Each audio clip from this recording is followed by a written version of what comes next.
Olá a todos. Obrigado pela presença e bem-vindos ao webinar de resultados dos fundos listados da Vinci Compass referente ao quarto trimestre de 2025. Eu sou o Vicente Arruda, responsável pelo relacionamento com investidores dos fundos listados da Vinci Compass, e hoje terei comigo no webinar a presença do Rafael Teixeira, gestor do Vinci Shopping Centers, o VISC 11, Matheus Canali, responsável pela estratégia de logística aqui da Vinci para falar do VILG 11, Luiz Felipe Araújo, gestor do Vino 11, nosso fundo de lajes corporativas. Douglas Cháfaro, para falar de Viur, o 20 Imóveis Urbanos. Guilherme Gama, da equipe de gestão do 20 Credit Securities, o VCRI. Guilherme Antunes, para falar sobre o VICA, nosso Fiagro setipado aqui da casa. E Pedro Guedes, gestor do FIPE 20 Energia, o VIGT 11. Agora passo a palavra para Rafael Teixeira com os resultados do VISC 11.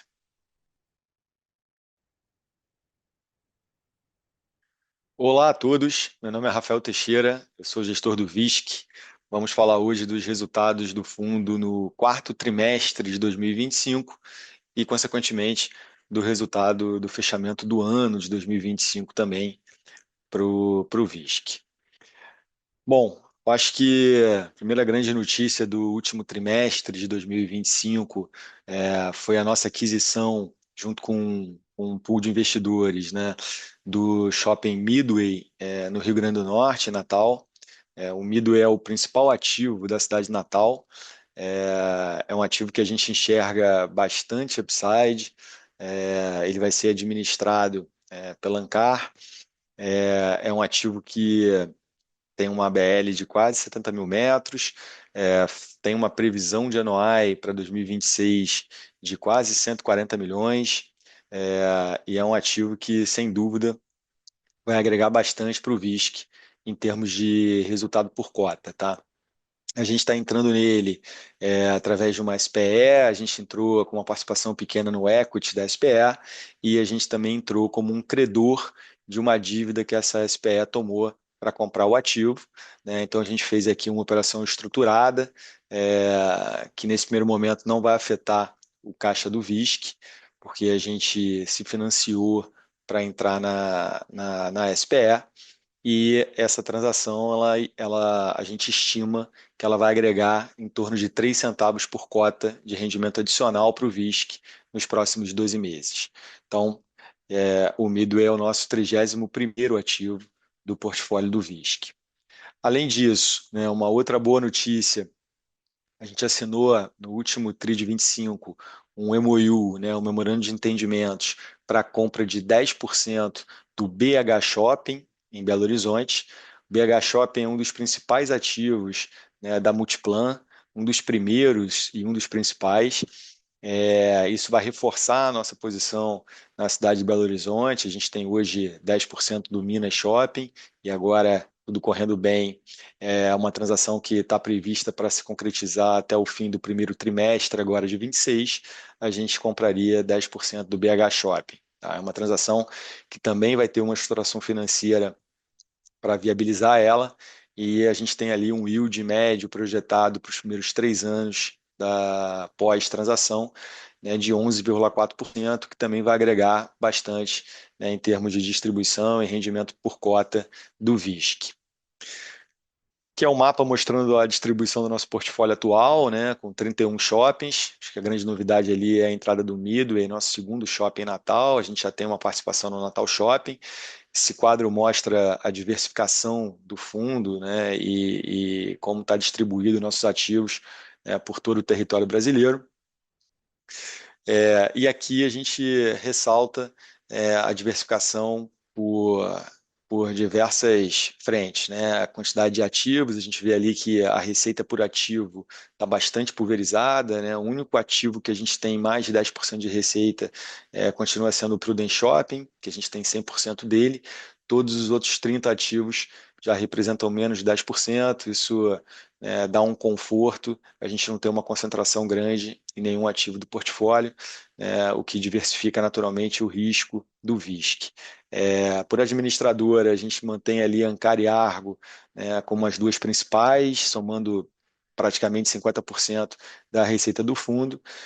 Por estado, São Paulo continua sendo o estado mais representativo de receita, 31%, mas o VISC ele tem ali, né, uma diversificação grande, uma distribuição bacana da receita, né, por diversos estados. E em termos de tipo de participação, a gente tem hoje, né, mais ou menos 30% da receita na nossa mão, como participações de controle, e quase 70%, né, como minoritário. Esse gráfico mostra o desempenho, né, a rentabilidade do fundo desde o IPO. A gente tem, até a data, uma rentabilidade acumulada no VISC de 116,5%. Hoje, a gente só perde para o Ibovespa, né, como principal benchmark. Ibovespa recentemente renovando aí sucessivamente suas máximas históricas, né, um desempenho fantástico no ano passado e no início desse ano também. Mas quando a gente compara com o IFIX e com o CDI líquido, o VISC tem desempenho bem superior, né, representando ali quase 160% do retorno do IFIX no mesmo período e 136% do CDI líquido, quando a gente compara a rentabilidade líquida do fundo com o CDI líquido, né? Dado que todo o rendimento distribuído mensalmente ao cotista é isento de imposto de renda. Nos últimos 12 meses, o fundo gerou, em média, 82 centavos por cota, distribuiu ao cotista 81 centavos por cota, sendo que agora em janeiro a gente já fez uma distribuição de 84, né? A gente alterou, aumentando o guidance de rendimento do fundo para esse ano de 2026. A gente entrou o ano com um resultado de R$ 1,14 acumulado no fundo, né, e com 35 centavos de resultado dentro de um FII paralela, o FII que tem o shopping paralela, o que faz a composição de R$ 1,48 por cota de resultado acumulado no VISC. Então, é um resultado que dá bastante conforto para a gente quando a gente projeta, né, o rendimento ao longo do ano para manter, né, esse patamar aqui de 84 e gradativamente ir crescendo, né, nos próximos meses. Quando a gente olha aqui o resultado de anuai por ativo, e aí vale mostrar o resultado do quarto trimestre e também o do ano. O quarto trimestre de 2025, a gente cresceu 5,4% de anuai em relação a 2024, e no ano a gente fechou com um crescimento de 6,5% do anuai caixa por metro quadrado em relação ao ano de 2024. Então, crescimento acima da inflação, crescimento real, mais uma vez, né, no portfólio do VISC. Quando a gente olha os principais shoppings, o resultado foi melhor ainda, né? A gente tem ali 10 shoppings que representam em torno de 65% da nossa receita, e nesse grupo de shoppings, o crescimento no ano foi de 8%, quanto o crescimento de 6,5% do fundo como um todo. Fazendo essa mesma análise para venda, a gente teve no quarto trimestre um crescimento de venda de 4,3% e no ano um crescimento de 4,7%. Tá? Então, um desempenho um pouco inferior ao crescimento de anuai, mas ainda assim ligeiramente superior ao IPCA, né? Quando a gente olha a ocupação, foi um indicador que se destacou. A gente cresceu, fechou o ano de 25 com uma ocupação de 95,2%. A gente tinha fechado 24 com uma ocupação de 94,6%, ou seja, crescemos 0,6 pontos percentuais de ocupação ao longo do ano. E isso, sem dúvida, contribuiu positivamente para o resultado de crescimento de anuai do fundo. Olhando o nosso cenário de caixa e obrigações, né, com essa transação que eu comentei do Midway, a gente chega numa obrigação total, né, de 786 milhões de reais, olhando para os próximos 15 anos. O fundo ele tem hoje em caixa em torno de 187 milhões de reais. Para esse ano de 2025, a gente tem obrigações entre principal de dívida e pagamento de aquisições anteriores de 107 milhões, o que significa que a gente deve fechar o ano com um caixa de 80 milhões de reais. E O quadro à direita, né, ele mostra ano a ano, para os próximos 10 anos, qual a quantidade de desembolso de caixa que o VISC tem para pagar a principal de dívida e obrigação de aquisições futuras.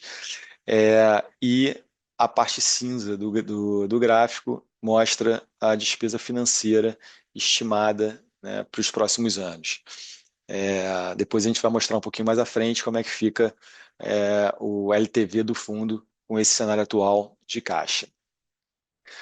Para fechar aqui, né, o resultado do trimestre, a gente iniciou o mês de outubro com um resultado acumulado de 75 centavos. Final de dezembro, né, a gente acumulou resultado no trimestre, a gente fechou o ano com 80 centavos de resultado acumulado. Quando você olha o resultado recorrente do fundo em 2025, a gente distribuiu 7% a mais de resultado do que a gente distribuiu em 2024, que distribuiu no ano R$ 9,60 por cota, e no trimestre a gente distribuiu R$ 2,40, o que significa 8% acima do resultado distribuído em 24. Então, em suma, né, foi mais um ano positivo em relação a desempenho de portfólio, né, crescimento de NOI, a crescimento de NOI por metro quadrado, crescimento de venda por metro quadrado e aumento de distribuição para o nosso cotista num patamar ali de 7%, né, acima da inflação. E acumulando o resultado para o fundo, né? Lembrando que a gente fechou 2025 com 80 centavos, como está aqui, mas em janeiro, né, mês que já se encerrou, a gente acumulou é, bastante resultado, perfazendo aqueles R$ 1,48 quando a gente olha junto com o FI paralela. E aí, olhando para frente, né, a projeção de rendimento por cota do fundo, a gente tem para 2026, né, assumindo a premissa de orçamento que vieram dos shoppings para 2026, a gente tem a expectativa de geração de resultado recorrente no primeiro semestre de 26 de 89 centavos por cota, no segundo semestre de 90 centavos por cota. Por isso que a gente optou em aumentar o guidance de rendimento, né, que era entre 80 e 85, para 84 a 90, e já distribuímos 84 no primeiro mês do ano, que foi janeiro. Tá? Essa projeção associado ao resultado acumulado de R$ 1,48 que a gente tem no fundo, permite, né, a gente ter uma tranquilidade grande que a gente vai ficar dentro desse guidance ao longo de 2026. E fazendo a conta aqui do dívida líquida imóvel do fundo, né, hoje a gente tem imóvel muito próximo de 4 bilhões de reais, em caixa, como a gente viu ali, em torno de 180 milhões, e em dívidas, né, obrigações futuras, 786 milhões. Quando a gente faz a conta aqui, dívida líquida sobre imóvel, né, a gente chega a um patamar de 15%, que é um patamar considerado confortável e seguro para o fundo do porte que o VISC tem hoje. Então, basicamente, esse foi o resumo dos resultados do quarto trimestre, um pouquinho do fechamento do ano que a gente mostrou ali por shopping. Vale ressaltar que os indicadores qualitativos continuam todos muito bons, né, desconto e inadimplência baixa, custo de ocupação de satélite controlado, que permite acreditar que a gente vai continuar tendo bons resultados no fundo, olhando ali no curto e médio prazo. Tá bom? Obrigado a todos, até o próximo trimestre. Olá a todos, meu nome é Matheus Canali e agora eu vou passar pelos resultados do quarto trimestre de 2025 referentes ao Vinci Logística, o VILG11. Iniciando aqui pelos destaques do trimestre, como não poderia ser diferente, o primeiro ponto é a venda de 4 ativos do fundo. Então, no mês de novembro, no dia 26 de novembro de 2025, houve a venda de 4 ativos pelo montante aí de 709 milhões de reais. E essa transação a gente vai passar mais à frente, a gente vai entrar um pouco no detalhe aqui nos slides. Teve aí números importantes, expressivos aí para o fundo. Também vamos passar pela comercialização do ativo de Extrema, o Extrema Business Park Bloco 1, onde foi assinado o último contrato de locação, encerrando assim esse processo de reposicionamento do ativo. Também falaremos aí do guidance, né, de rendimentos. A gente está subindo aí o nosso guidance para uma faixa entre 80 e 87 centavos por cota, e também a questão aí que o fundo vem trabalhando e encerrou o ano com uma ocupação de 99%, né, que podemos considerar aí uma praticamente sem vacância, né, uma ocupação estabilizada. Com o nosso slide aqui de portfólio, né, hoje após a venda, então, a gente passa a ter, nós estamos com 11 ativos imobiliários, né, onde tínhamos 15, agora temos 11, dado que vendemos 4, localizados em 7 estados do país, mais de 50 locatários diversos. A nossa exposição por locatário, nós mantivemos aqui a questão das cotas de HGLG como 29%, para ficar bem visual e todos conseguirem entender que conforme nós formos alocando esse dinheiro em outros ativos, nós teremos potencialmente aí um espaço para praticamente 30% de novos locatários e, consequentemente, também novas localizações, assim como nós fizemos aqui no gráfico do estado, né? Então, nos possibilitaria aí ter esse reposicionamento do fundo, quanto na questão de locatários, quanto também de regiões. O segmento de atuação, a gente entende que ele vai acabar ficando muito parecido, né? Dado que a maioria dos inquilinos sempre acaba trabalhando nesse mercado aí, ou de transporte ou de e-commerce, como já há hoje essa distribuição. O prazo médio de vencimento dos contratos hoje se encontra em 3,7 anos, e como eu já havia mencionado no slide anterior, a nossa ocupação em 99%. Chegando aqui na questão da venda do portfólio, né? Então, nós vendemos no mês de novembro 4 empreendimentos do fundo. Foram eles o Fernão Dias Business Park, localizado em Extrema, o CD Privalha, também localizado em Extrema, o Porto Canoa Log, localizado no município de Serra, no Espírito Santo, região metropolitana de Vitória, e o Parque Logístico Osasco, naturalmente localizado em Osasco, aqui em São Paulo. Esses 4 empreendimentos, né, somados, eles representaram 709 milhões de reais de volume, o que correspondem aí a um ganho de capital da casa dos 93 milhões, equivalente a R$ 6,22 por cota. Esse valor ele foi recebido da seguinte forma, né, em três maneiras diferentes. A primeira delas e mais relevante foi em cotas de HGLG 11, o Pátria Log, que foi o veículo que adquiriu esses imóveis. Então foram 582 milhões de reais em cotas de HGLG, a um valuation de R$ 162, que era o valor patrimonial deles no momento da transação.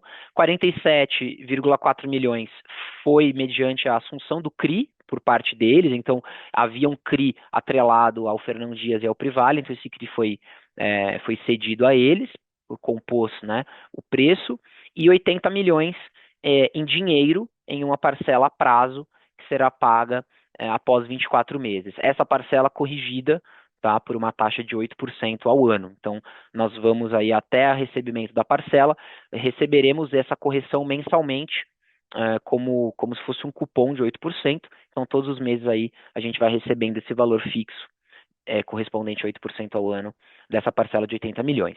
É importante mencionar que essa transação, né, ela foi realizada 5%, 4,8% acima do laudo de avaliação dos imóveis, e num cap rate médio aí de 9,2%. Um ponto importante dessa venda é a questão aqui do ganho de capital. Como a gente recebeu grande parte do volume em cotas do fundo, do HGLG, conforme nós formos vendendo essas cotas no mercado, nós vamos liberando e reconhecendo, regime caixa, esse ganho de capital mês a mês.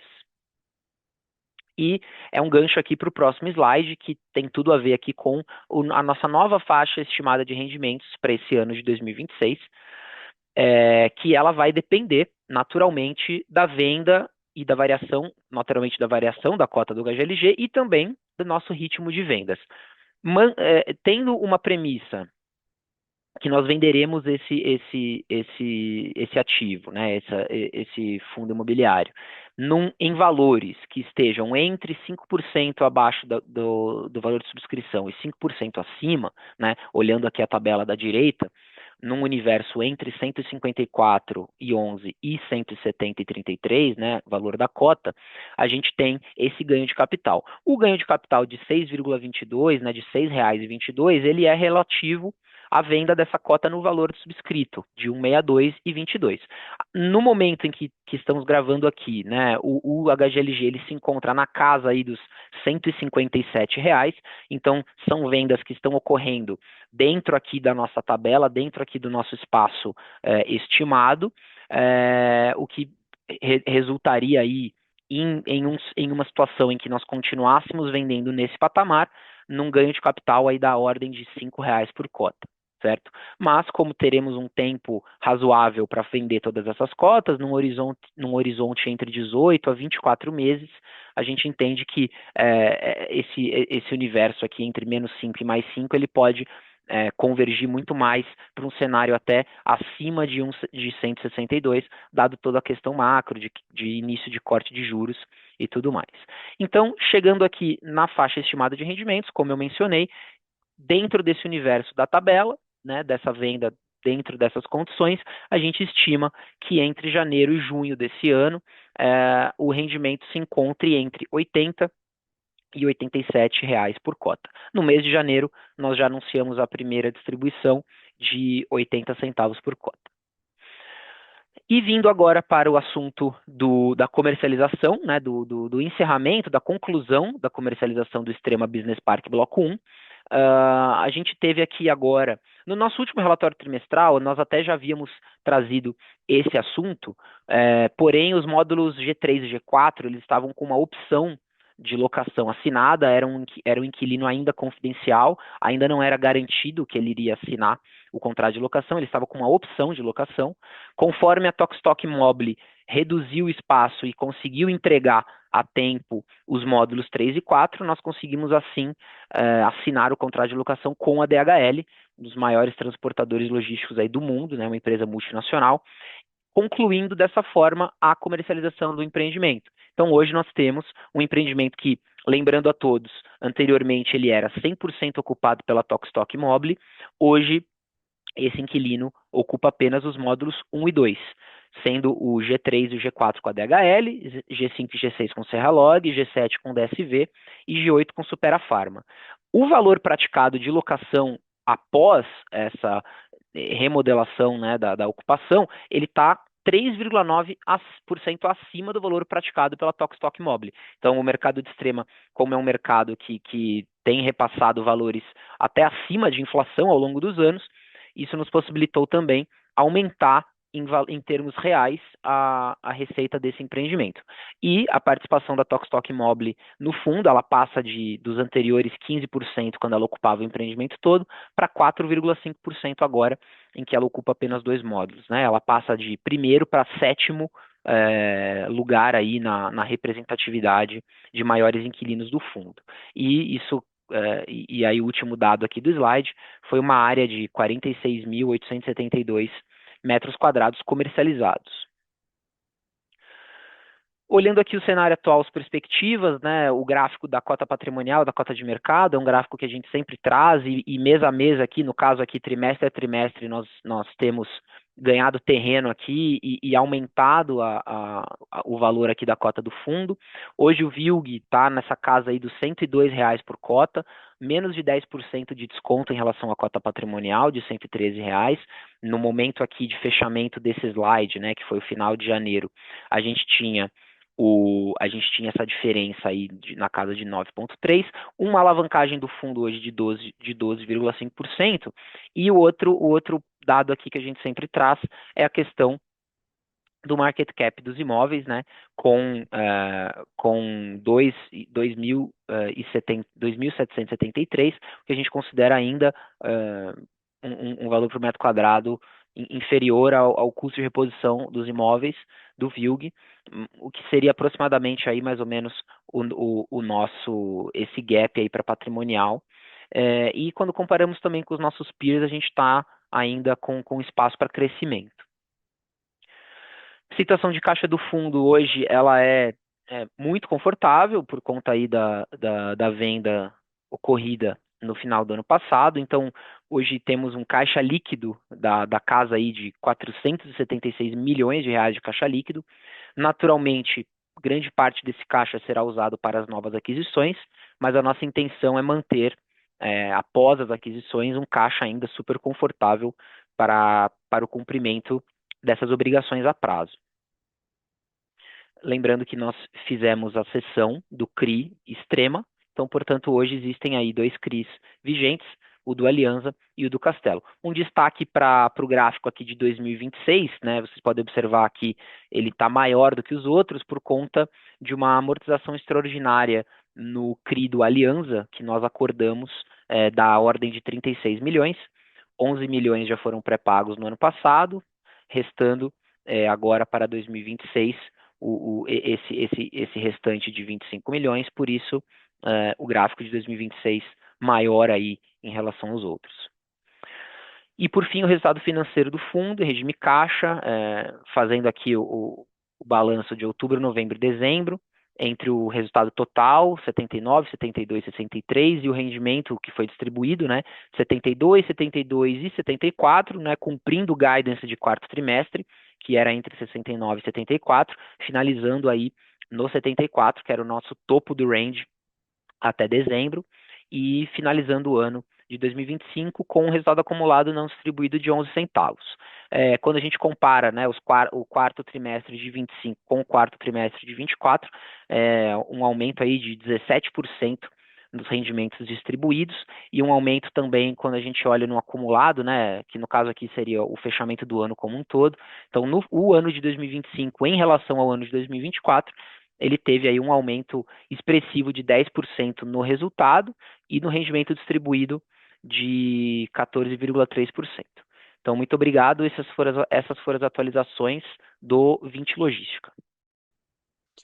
Olá, pessoal. Sou Luiz Felipe Araújo, gestor do Vino, e vou passar pelos principais acontecimentos dos últimos meses e pelo resultado do fundo nesse quarto trimestre de 2025. Começo destacando o evento mais relevante desse período, que foi o encerramento do contrato atípico da Vitacom no ativo Adoc Lobo 347. O contrato venceu em 31 de outubro de 2025 e agora, em janeiro de 2026, foi concluída a desocupação integral da área, que representava aproximadamente 1,3 centavos por cota, ou cerca de 14% da receita imobiliária do fundo. Desde então, estruturamos o processo ativo de comercialização com a Matchpoint, que contou com mais de 40 visitas realizadas até agora, propostas recebidas, negociações em estágio avançado, que a gente vai atualizando vocês aí nos próximos relatórios. E estamos adotando uma estratégia flexível, inclusive avaliando o modelo turnkey para acelerar a absorção dessa área. Com a recomposição da ocupação, a gente estima um potencial de recuperação entre 0,7 e 1 centavo por cota, que pode levar o resultado recorrente de volta ao patamar próximo aos 5 centavos por cota, conforme a gente detalhou no relatório de gestão de janeiro de 2026.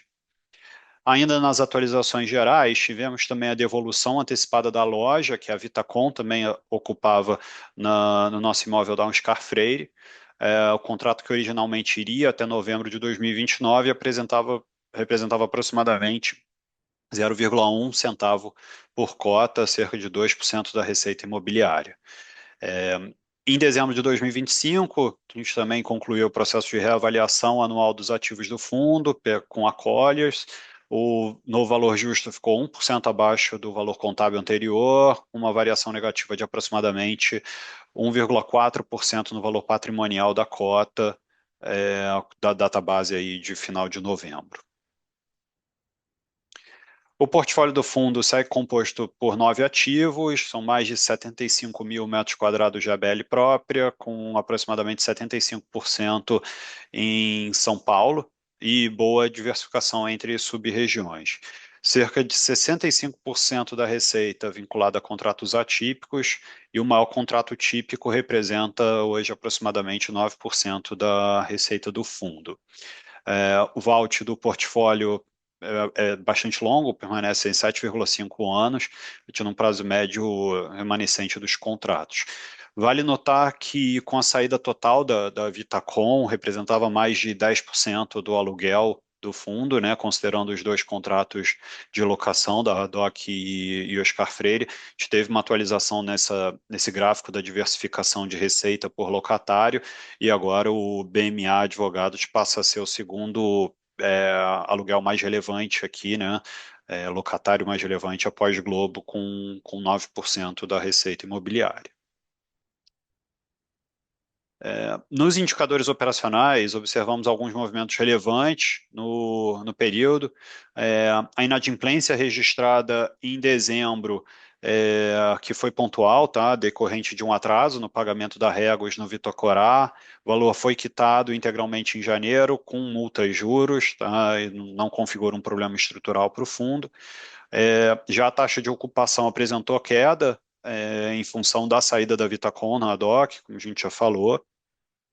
E com relação ao aluguel médio dos contratos, assim, a gente teve aí uma elevação, né, refletindo esse novo patamar de ocupação da operação da Rego de Vitacorá, então acaba tendo essa volatilidade aí com relação a esse contrato, mas a gente já vinha de um patamar mais alto em função dos efeitos já trazidos no último webinar, né, como a nova configuração contratual do BM336, cuja parte da área anteriormente classificada como atípica passou a ser contrato típico, né, direto com o fundo.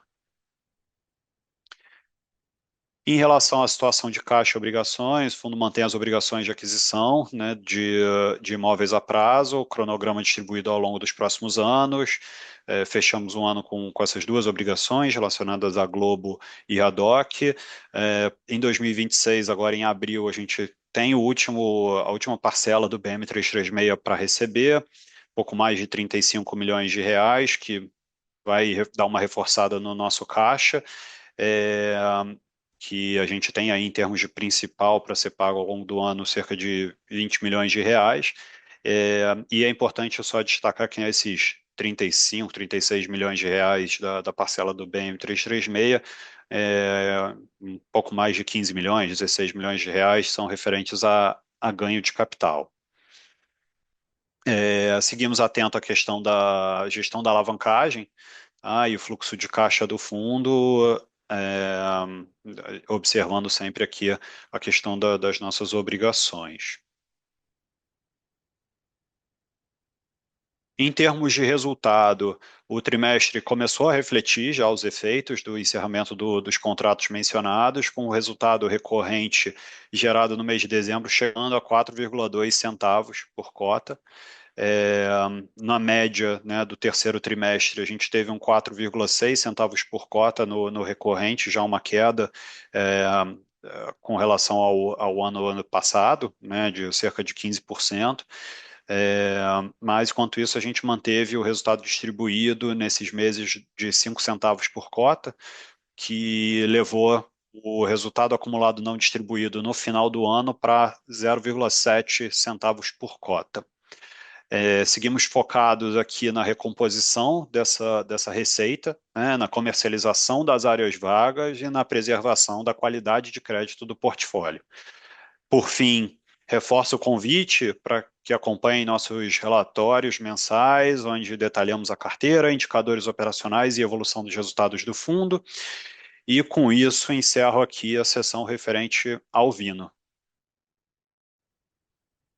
Olá a todos, meu nome é Douglas Cafro e hoje vamos falar brevemente sobre os resultados do 20 imóveis urbanos no quarto trimestre de 2025. Começamos pelos destaques do período. Em dezembro de 2025, o fundo concluiu a venda de 6 ativos do portfólio, com o objetivo de amortizar parcialmente o patrimônio do fundo, que já foi aprovado em assembleia. Desde seu início, o fundo gerou e distribuiu uma média de 7,2 centavos por cota. Considerando o período de fevereiro de 2025 a janeiro de 2026, o fundo gerou uma média de 6,6 centavos por cota e distribuiu cerca de 8 centavos por cota, incluindo o resultado não recorrente, equivalente a um dividend yield de 16,3% sobre a cota de fechamento de janeiro. No quarto trimestre de 2025, o fundo gerou 6,2 centavos por cota e distribuiu 7,4 centavos por cota. Em janeiro de 2026, realizamos uma distribuição extraordinária de 20,7 centavos por cota para entregar aos cotistas o resultado que estava acumulado no fundo.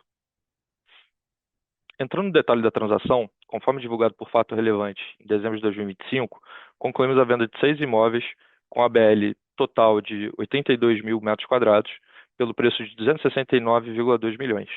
Esse valor correspondeu a 98,3% do valor patrimonial dos imóveis vendidos e cerca de 83,2% do valor patrimonial dos imóveis do fundo. O preço foi recebido em duas formas. Primeiro, 157,7 milhões via compensação de crédito com a integralização de cotas de TRX-F11 na 12ª emissão, ao valor de 100,33 centavos por cota. E segundo, 111,5 milhões via assunção da dívida dos imóveis Ânima Porto Alegre e Ânima Canoas pelo comprador. Os cotistas aprovaram a amortização parcial das cotas do fundo, com possibilidade de entrega de cotas de TRX-F11. Os valores, passos e cronogramas serão divulgados em breve. Agora, um ponto específico sobre o ativo remanescente do fundo. Como já comunicado anteriormente, houve inadimplemento do pagamento do aluguel com vencimento em dezembro de 2025, relativo ao contrato de locação do empreendimento Facamp, em Campinas, São Paulo. A gestora informa que o aluguel de janeiro de 2026 foi regularmente pago, permanecendo em aberto apenas a parcela de 2025, dezembro de 2025. O contrato conta com garantia por seguro-fiança, com cobertura equivalente a 12 aluguéis vigentes, o que assegura proteção relevante ao fundo nesse cenário. Estamos adotando todas as medidas cabíveis para a recuperação do valor em aberto e seguimos comprometidos com a defesa dos interesses dos cotistas. Agora, falando sobre o portfólio atual, após a venda dos ativos, o fundo passou a ter apenas o imóvel da Facamp, localizado em Campinas, com área total construída de cerca de 12 mil metros quadrados, 100% ocupado pela universidade, com contrato atípico e receita integralmente concentrada no segmento de educação no estado de São Paulo. Com relação aos vencimentos e reajustes, o portfólio permanece com um vault de 7,4 anos do contrato com a Facamp, com vencimento e revisional concentrado de 2033. O contrato é reajustado em junho e o índice de reajuste é o IPCA. Sobre os indicadores operacionais, observamos um nível alto de ocupação, que passou de 97% para 100% ao final de 2025, com a venda do portfólio. O aluguel próprio, por metro quadrado, ficou relativamente estável ao longo de 2025 e passou a refletir a nova composição do portfólio após a venda dos ativos. Em relação à inadimplência líquida média, permanece 0% no histórico apresentado, com um atraso pontual de dezembro de 2025 da Facamp, sendo tratado e protegido pela estrutura de garantias de contrato. Agora, sobre o resultado de distribuição, desde o início do fundo, gerou e distribuiu 7,2 centavos por cota. Entre fevereiro de 2025 e janeiro de 2026, o fundo distribuiu em média 8 centavos por cota, considerando o efeito do resultado não recorrente, o que explica o dividend yield de 16,3% sobre a cota de fechamento de janeiro. Reforçamos que, conforme já divulgado, em razão da transação de venda dos ativos, o fundo não realizará distribuições de resultados futuros. Passando para a situação de caixa, em janeiro de 2026, as obrigações por aquisição de imóveis do fundo totalizavam cerca de 3,2 milhões, a parcela retida da Facamp. Ao mesmo tempo, o fundo encerrava 2025 com aproximadamente 177,2 milhões em aplicações financeiras, resultando em um caixa líquido positivo próximo de 173,9 milhões. Para concluir, esse é o quadro resumo do resultado financeiro em regime caixa do fundo no quarto trimestre de 2025. No período, o fundo gerou 6,2 centavos por cota e distribuiu 7,4 centavos por cota, encerrando o trimestre com um resultado acumulado não distribuído de 17,6 centavos por cota, que já foi distribuído aos investidores em janeiro agora de 2026. Com isso, concluímos a apresentação do quarto trimestre de 2025 do 20 Imóveis Urbanos. Obrigado pela atenção de todos. Olá a todos, meu nome é Guilherme Gama e hoje vamos falar brevemente sobre o resultado e últimos acontecimentos relacionados ao Vinci Credit Securities, o VCRI 11, no quarto trimestre de 2025.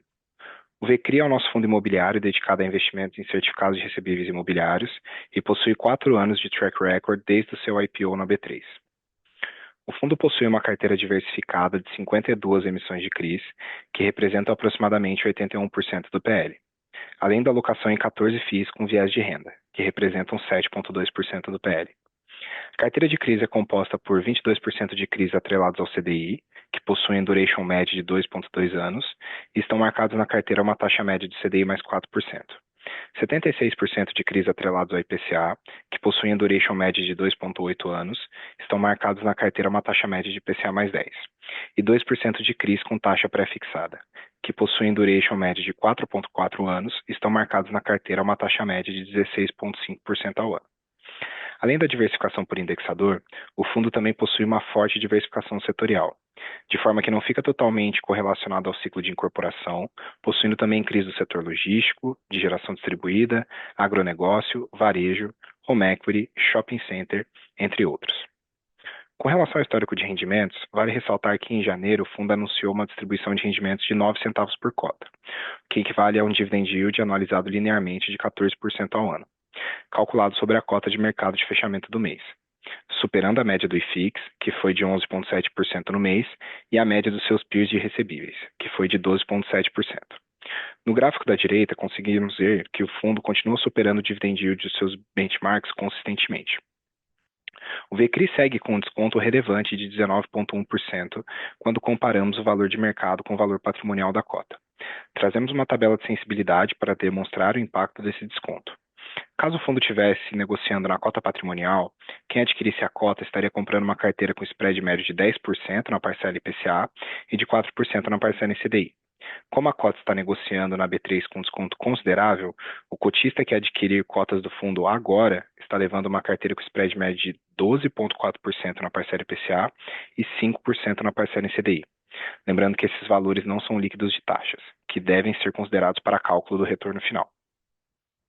Passando agora para a demonstração de resultados do fundo no quarto TRI de 2025 e no ano fechado, mostramos que a geração de resultado caixa do VCRI no ano ficou acima do ano anterior, reforçando a tese do fundo de diversificação em indexadores e consistência em resultados.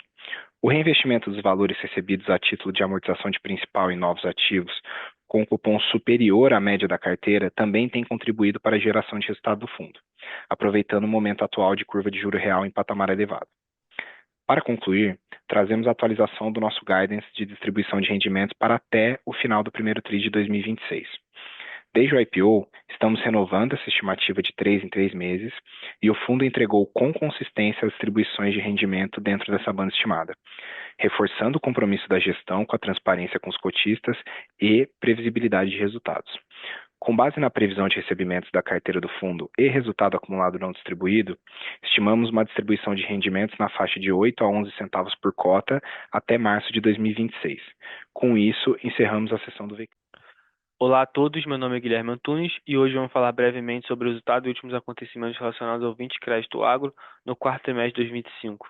Importante apenas lembrar que o VIC é um fundo setipado e, portanto, não possui negociação das suas cotas em bolsa. Como de costume, vamos iniciar nossa apresentação com um breve panorama macro das commodities. No gráfico superior à esquerda, trazemos o preço da soja, ainda pressionado. Essa pressão vem a partir de maiores níveis de estoque de passagem da última safra e uma perspectiva de uma colheita com recorde absoluto. No caso do milho, o gráfico à direita, o cenário é parecido com o da soja, tendo o preço do grão também pressionado a partir de uma perspectiva de safra cheia para 25-26. No gráfico abaixo, o preço do boi tem se mantido firme, ultrapassando R$ 340 a arroba, refletindo um mercado interno resiliente e também um mercado externo com perspectiva de déficit entre oferta e demanda, mantendo a tendência de alta para 2026. E por fim, no gráfico localizado no canto inferior à direita, é possível observar uma pressão baixista de preço do açúcar, refletindo uma sobreoferta e também uma pressão vendedora de fundos. No final do quarto trimestre, o fundo contava com 52 ativos no seu portfólio e um PL alocado de 334 milhões. Além disso, em linha com a estratégia do fundo de manter exposição majoritária em ativos CDI, hoje 90% da sua carteira está alocada nesse índice, enquanto 1% está alocado no IPCA. A duration média da carteira está em 1,6 anos. Além disso, a maior parte da carteira hoje está bem distribuída nas regiões Nordeste com 25%, Centro-Oeste com 24,5% e também o Sudeste com 23%. E por fim, o fundo tem mantido uma carteira diversificada setorialmente, tendo o setor de grãos representando 32% da carteira, açúcar e etanol 27% e os demais segmentos de forma bem distribuída completam os 41% restantes. Sempre reforçamos que essa diversificação é o que garante uma boa robustez para o fundo, mesmo diante de diferentes ciclos econômicos e das safras. Na parte das movimentações do período, realizamos a compra e venda de alguns ativos no valor de 66 milhões líquido e uma taxa de CDI mais 5,3%. O fundo adquiriu 4,8 milhões de CPRF emitida por Elmiro Borges. Essa emissão possui um prazo de 5 anos e uma taxa de CDI mais 5% ao ano, com garantia de lançamento de terras. Além disso, o fundo também adquiriu uma CPRF emitida por Carlos Vilas Boas. Essa operação possui um volume de 11,5 milhões, com prazo de 5 anos e uma taxa CDI mais 5,50 ao ano, com garantia também de alienação funerária de terras, além de aval dos produtores. O fundo também adquiriu 16 milhões de CPF emitido por Trebesc. Essa emissão possui um prazo de 5 anos, com taxa CDI mais 5,15 ao ano, também com garantia de alienação funerária de terras e aval também do grupo. Além disso, o fundo também adquiriu 19,5 milhões do FDIC Farmtech. Esse fundo possui um objetivo de retorno de CDI mais 4,50 ao ano e um prazo de até 6 anos. Esse FDIC também atua com recebíveis de diversas revendas por meio de uma carteira pulverizada de produtores rurais de diversas regiões do país. Tá? O fundo também adquiriu 14,5 milhões do CRA emitido pela usina Enexuga, representando de 3,6%. Essa emissão possui um prazo de 5 anos, com taxa CDI mais 6% ao ano, com garantia de alienação funerária de terras, máquinas e equipamentos e também da cana-de-açúcar, além da aval do grupo controlador. E, por fim, realizamos também a liquidação via secundária do CRA do Rio Ambaí, com forma de estratégia também de diminuir a exposição desse ativo na nossa carteira. Dito isso, o fundo vem apresentando resultados estáveis, tendo distribuído em média 10,5 centavos por cota no quarto trimestre. Esse resultado representa uma distribuição equivalente a 12% ao ano isento de imposto de renda. O fundo apresentou uma rentabilidade de cota patrimonial de 62% desde a sua segunda emissão de cotas, o que representa no período uma rentabilidade de 120% do CDI ou 142% do CDI com gozação do imposto. E para concluir, esse é um quadro resumo do resultado do caixa apurado pelo fundo para o quarto trimestre de 2025. O fundo gerou um resultado próximo de 13 milhões, o que representa uma média de 11 centavos por cota. Com isso, encerra a apresentação do VICA 11, referente ao quarto trimestre de 2025. Obrigado a todos. Olá a todos, vamos iniciar aqui o resultado trimestral do VI GT11. Me chamo Pedro Guedes e vou passar aqui com vocês os principais resultados desse trimestre, desse último trimestre de 2025. Começando aqui pelo desempenho dos ativos, do lado esquerdo do slide, a gente traz aqui alguns gráficos para demonstrar como é que está a concentração do nosso portfólio, né? Então, a gente tem praticamente metade do nosso portfólio concentrado em ativos de transmissão e a outra metade é dividida em geração hídrica e geração eólica. Tá? Quando a gente vai olhar para o EBIT da transmissão, tem uma participação um pouquinho maior, né, dado o perfil do negócio, que tem uma margem de EBITDA maior que geração, e aqui, nesse gráfico PIX aqui, a gente abre por ativo e não por segmento. Falando da disponibilidade dos ativos, eles no quarto trimestre todos tiveram aí uma disponibilidade muito alta, próxima a 100%, então sem grandes novidades, como é de se esperar. O GSF no final de 2025, né, ou seja, GSF é a geração média do condomínio das hidrelétricas, né, que é o MRE.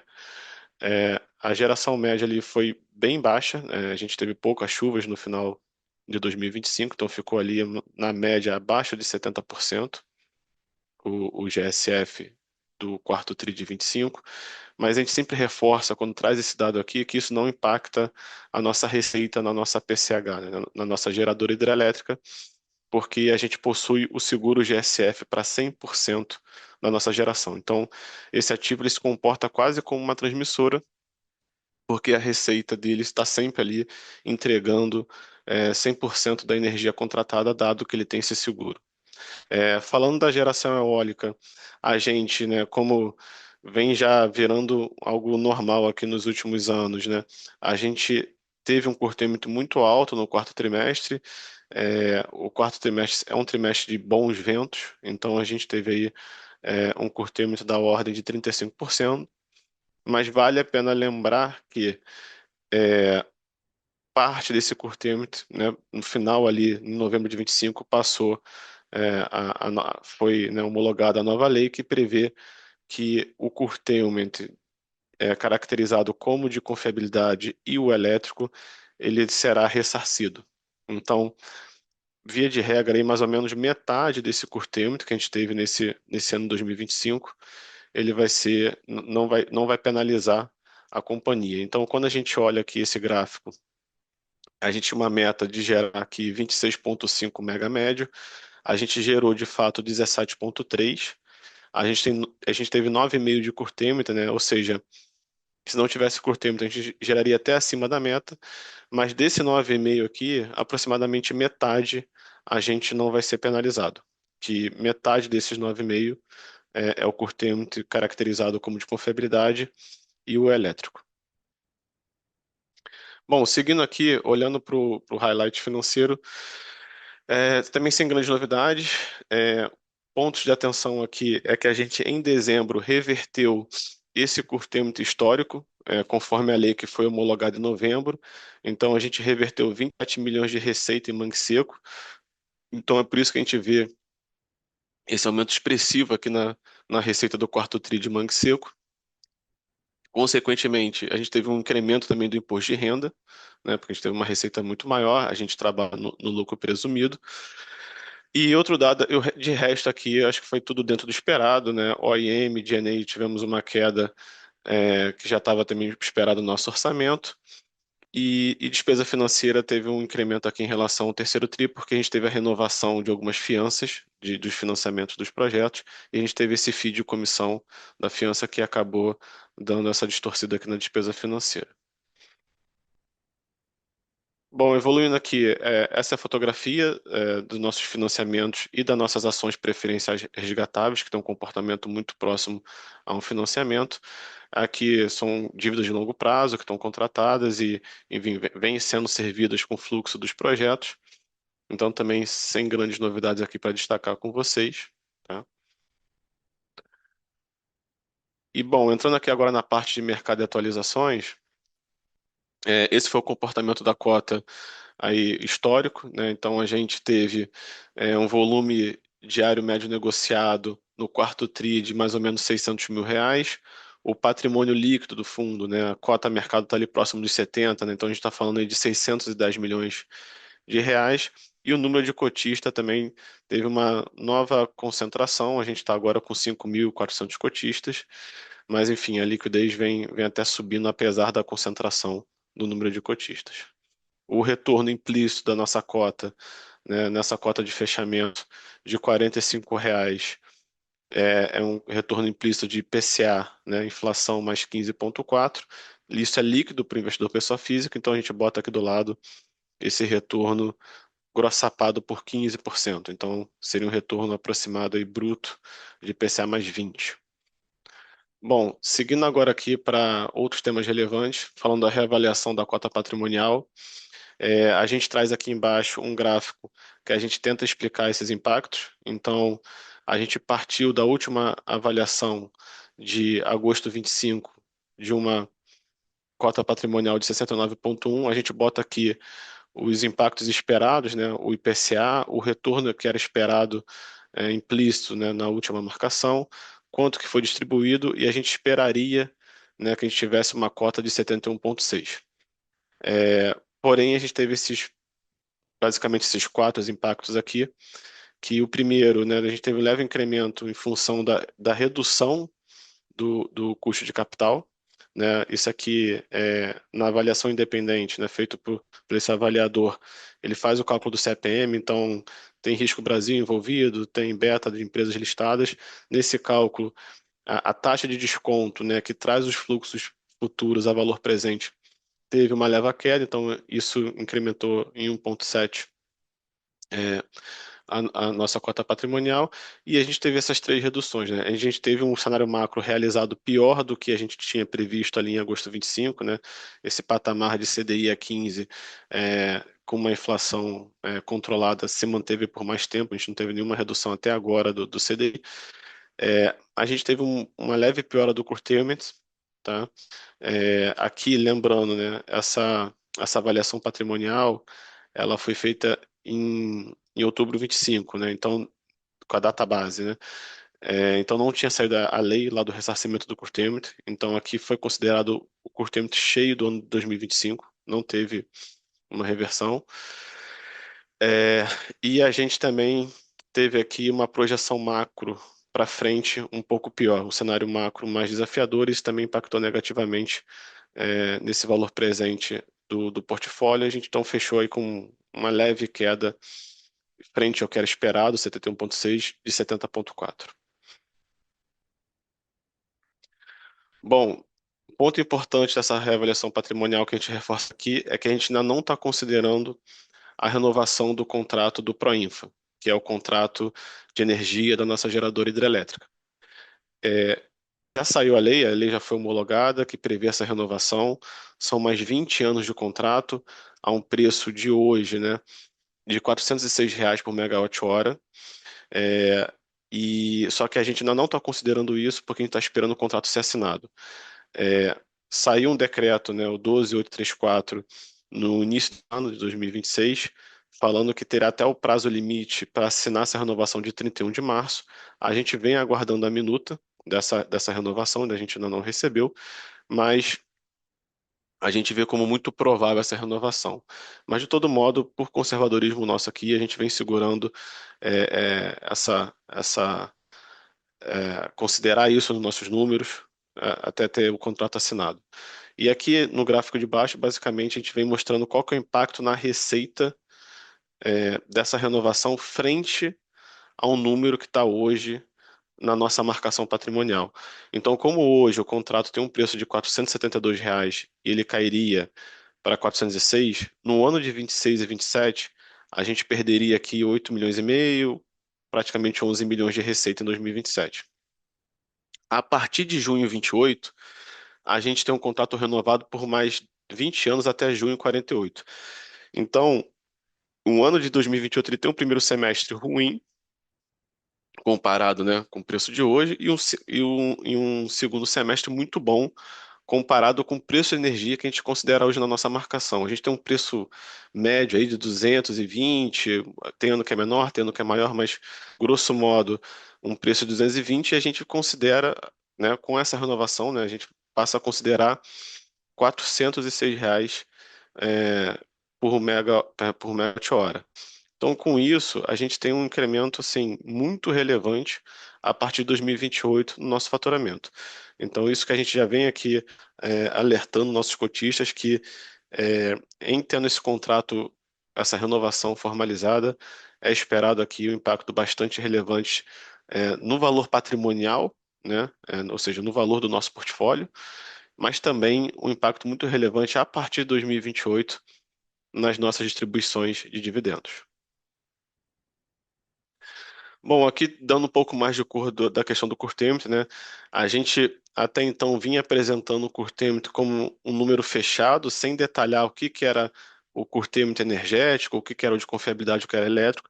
Como saiu essa nova lei, né, em novembro, regulando aí que o curtailment de confiabilidade e o elétrico não vai ser passível de punição para os geradores, né? Não vai ser responsabilidade dos geradores. A gente vem abrindo isso aqui historicamente desde novembro de 23, que é quando de fato começou esse problema do curtailment.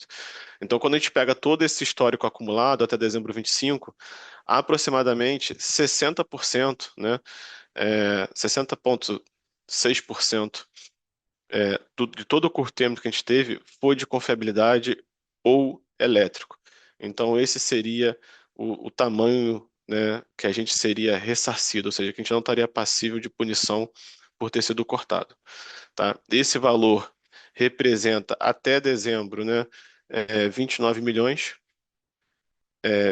27 milhões é até novembro, tá? Então isso aqui é para falar com a lei. Incluindo novembro, é 29 milhões e também daria a inclusão das multas, das penalidades contratuais, que daria mais ou menos uns 5 milhões. Mas isso é uma outra briga aí que a gente também ainda vai buscar o ressarcimento. Bom,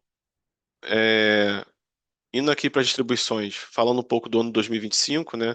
A gente tentou demonstrar aqui que a gente manteve ali o nosso guidance que a gente divulgou lá em 2024. A gente teve uma piora muito grande do cenário macroeconômico do que era visto ali no segundo semestre de 2024, né? A gente teve uma piora do curtailment também, né? Do que a gente previa ali para o ano de 2025, a gente previa 29, foi um curtailment de 35. Mas, por outro lado, a gente fez alguns movimentos táticos, como a venda de ativos, reperfilamento de dívidas, né? e também a gente teve aí o ressarcimento do seguro. Então, a gente quis demonstrar aqui que se não fosse por esse cenário macro, a gente teria até superado o topo do nosso guidance, né?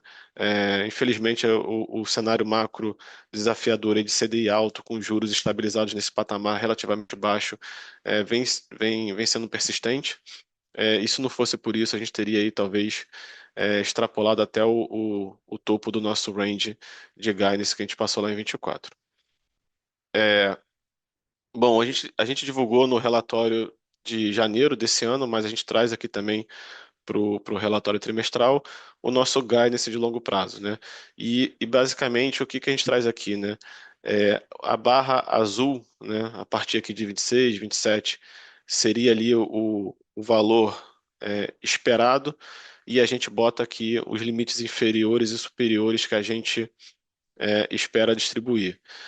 A gente detalha também aqui nessas barras empilhadas, né, o impacto do curtailment que a gente está prevendo. Tá? Então, a gente, por exemplo, no ano de 26, a gente prevê um curtailment de 15% impactando nossa receita.